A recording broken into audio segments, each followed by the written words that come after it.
السلام علیکم ورحمۃ اللہ وبرکاتہ. کیا حال آپ لوگوں کے؟ الحمد للہ رب العالمین. نحمدہ ونصلی علی رسولہ الکریم. اما بعد فاعوذ باللہ من الشیطان الرجیم. بسم اللہ الرحمن الرحیم.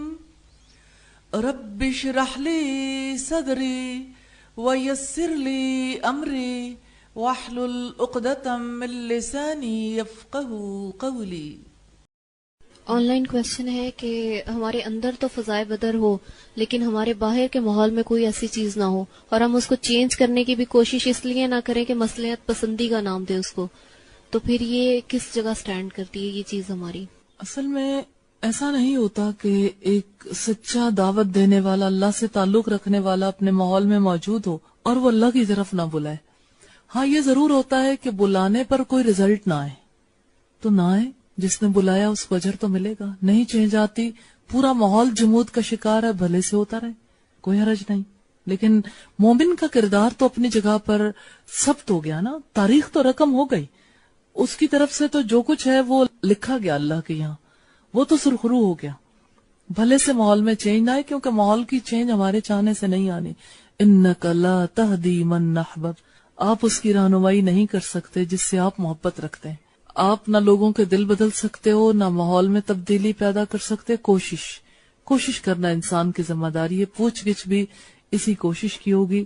رب نے یہی فرمایا الیس للانسان الا ما سعی، کہ انسان کے لیے وہی کچھ ہے جس کے لیے وہ کوشش کرتا ہے. نفس مطمئنہ کے تقاضے اور نفس امارہ کے تقاضے. تو سم ٹائم ایسا ہوتا ہے کہ آپ تقوی کی روش پہ چلتے چلتے ایک دم سے کوئی بریک آتا ہے اور آپ نفس امارہ یا لوامہ تک چلے جاتے ہیں. کوئی برائی کرتے ہیں، پھر آپ کا نفس ملامت بھی کرتا ہے، آپ توبہ بھی کرتے ہیں، پھر وہاں چلے جاتے ہیں. لیکن پھر یہ تو سرکل چلتا ہی رہتا ہے. بات یہ ہے کہ آپ یہ ضرور دیکھیں گے بریک کیوں آیا. اس وقت آپ نیٹ پہ آن لائن پروگرام دے رہی ہیں، آپ یہ دیکھیے کہ جس وقت بریک آتا ہے پھر آپ کیا کرتی ہیں؟ فوراً کانشیس ہوتی ہیں. پھر اس یعنی جو ڈسکنیکٹ ہوتا ہے سلسلہ اگر کبھی، تو اس کے لیے کوئی اقدام کرتی ہیں. تو بس یہی زندگی کی بات بھی ہے کہ جہاں پر آپ ڈسکنیکٹ ہو جائیں رب سے تو آپ فوراً رب کی طرف رجوع کر لیں، توبہ کر لیں. اپنی غفلت پر تو فوری طور پر توبہ کرنے کی ضرورت ہے. ایک لمحے کی غفلت انسان کو 100 سال پیچھے لے جاتی ہے. کہا تھا شیخ سعدی نے کہ ایک لحظہ اگر آپ غافل ہو گئے 100 سال اپنی منزل سے پیچھے رہ جائیں گے. یہ حقیقت ہے کہ غفلت جو ہے انسان کو بہت دور لے جاتی ہے. تو غفلت جب کبھی بھی ہو اللہ سے معافی مانگنے کی ضرورت ہے. یہ بالکل ایسا ہی معاملہ نہیں وہ جیسے ایک چونٹی اوپر چڑھتی ہے اور پھر گر جاتی ہے اور پھر اوپر چڑھتی ہے اور پھر گر جاتی ہے. لیکن یہ کہ ہر دفعہ کا چڑھنا جو ہے اللہ کے یہاں تو رقم ہو گیا، اس کا کردار تو لکھا گیا کہ اس نے ساری زندگی اللہ کی طرف جانے کی کوشش کی ہے. بے شک یہ بہت آگے نہیں جا پایا لیکن اس کی کوشش کا اسے اجر ملے گا، اور کوششوں کو اللہ رائے گا نہیں جانے دیتا. ابھی ہم نے دیکھا ہے نا کہ محاسبہ اور پھر اس کے ساتھ اپنا مجاہدہ اور مراقبہ ضرور کرنا چاہیے. تو اس میں یہ ہوتا ہے کہ بعض اوقات محاسبہ کرنا شروع کر دیتا ہے، ایسا گلٹی فیل ہوتا ہے نا کہ وہ پروسیجر بہت دیر تک رہتا ہے، یعنی وہ فیس سے باہر نہیں نکلا جاتا. جیسے محاسبہ کرنے پہ فوراً ساتھ ساتھ توبہ نہیں ہوتی. محاسبہ انسان کو اکیلے نہیں کرنا چاہیے، فوراً ساتھ ساتھ استغفار کا سلسلہ جاری. استغفار تو یوں ہے جیسے سانس ہے نا، سانس چل رہا ہے تو استغفار بھی چل رہی ہے. یعنی اللہ سے معافی بہت مانگنی چاہیے، اس سے گلٹ نہیں ہوتا. اگر معافی کا سلسلہ بھی ساتھ ساتھ ہو اور یہ ساتھ ذہن میں ہو کہ اچھا یہ میں نے کیوں کیا تھا، محاسبہ تو جاری رہے گا. ظاہر ہے اس کا فائدہ ہے کہ اس کی وجہ سے آئندہ جتنا آپ سوال کریں گے اپنے آپ سے اتنا ہی آئندہ کرنا مشکل ہو جائے گا. کہ انسان پھر تکلیف فیل کرتا ہے کہ بار بار میں اپنے آپ کو کیا جواب دوں، تو وہ ضروری ہے. بعض اوقات ایسا ہوتا ہے کہ جس ٹائم تو غلطی کی ہوتی ہے اس ٹائم تو ندامت بھی ہوتی ہے تو استغفار بھی ہوتی ہے، لیکن جیسے جیسے وقت گزرتا ہے غلطی یاد رہتی ہے لیکن ندامت ویسے نہیں رہتی اور پھر استغفار بھی سچے دل سے نہیں ہوتی. مثلاً کس طرح سے؟ کہ جیسے بھی کوئی ہے مجھ سے تھا کہ ایک دو جھوٹ جسے بولے مجھے وہ جھوٹ یاد ہیں اور اس ٹائم جو ندامت ہوئی تھی وہ اب اس طرح یعنی کہ ندامت نہیں ہے اور استغفار بھی اس طرح کی نہیں جس طرح اس ٹائم کی تھی. اصل میں